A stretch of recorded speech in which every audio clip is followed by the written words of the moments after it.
Hi hello welcome to the recipes of Anjali. അപ്പോൾ ഇന്ന് നമ്മുടെ സ്പെഷ്യൽ ഡിഷ് പഴംപൊരിയാണ് കേട്ടോ. ഓരോ നാട്ടിൽ ഓരോ പേരാണ് നമ്മുടെ സ്റ്റാറിന്. ഇവിടെ പഴംപൊരി എന്ന് പറയും, ഏത്തയ്ക്കാപ്പം എന്നും പറയും, പിന്നെ ഇവിടെ തമിഴ്നാട്ടിൽ പഴബജി എന്നും പറയും. അപ്പോൾ ഇന്ന് എനിക്ക് കുറച്ച് പഴുത്ത പഴം കിട്ടിയിട്ടുണ്ട്.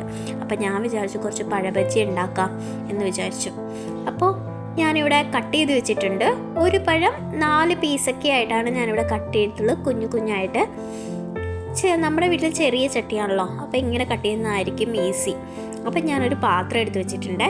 അതിനകത്ത് ഒരു 1/4 കപ്പ് അരിപ്പൊടി ഇട്ടിട്ടുണ്ട്. നമ്മൾ 1 കപ്പ് മൈദയാണെങ്കിൽ ഒരു 1/4 കപ്പ് അരിപ്പൊടി. അപ്പോൾ അതേ 1 കപ്പ് മൈദാപ്പൊടി ഇട്ടിട്ടുണ്ട്. ഇനി അടുത്ത് നമുക്ക് മഞ്ഞൾപ്പൊടി, വേറെ ആഡഡ് കളേഴ്സ് ഒന്നും ചേർക്കുന്നില്ല, ഞാൻ മഞ്ഞൾപ്പൊടിയാണ് യൂസ് ചെയ്യാറ്. അത് കഴിഞ്ഞ് നമ്മൾ കുറച്ച് സാൾട്ട് ഇട്ടിട്ടുണ്ട്.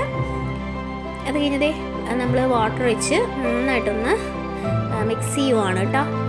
നമ്മൾ വെള്ളം ആവശ്യത്തിന് ഒഴിച്ച് ഈ ഒരു പാകത്തിന് മിക്സ് ചെയ്തെടുക്കണേ. നമുക്ക് വേണമെങ്കിൽ ഷുഗർ ആഡ് ചെയ്യാം, 2 ടീസ്പൂൺ ആഡ് ചെയ്യാം. പക്ഷേ ഞങ്ങളിവിടെ ഷുഗർ യൂസ് ചെയ്യാറില്ല, അതുകൊണ്ടാണ് കേട്ടോ ആഡ് ചെയ്യുന്നത്. പിന്നെ ഇതൊരു പാൻ എടുക്കുക, നമ്മൾ എണ്ണ ഒഴിക്കുകയാണ്. എണ്ണ ചൂടായി കഴിയുമ്പോഴേക്കും നമ്മൾ ആ മാവിൽ എടുത്ത് വെച്ച പഴം നോക്കി ഇതിലോട്ട് ഇടുവാണ് കേട്ടോ. അപ്പം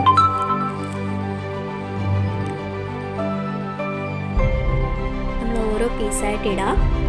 ഒരു ലൈറ്റ് യെല്ലോ കളറൊക്കെ ആകുമ്പോഴേക്കും നമുക്ക് ജസ്റ്റ് ഒന്ന് തിരിച്ചിട്ടേക്കാം.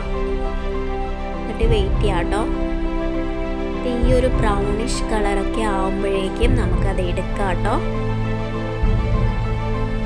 നമ്മുടെ ഏത്തയ്ക്കാപ്പം റെഡിയാണ്.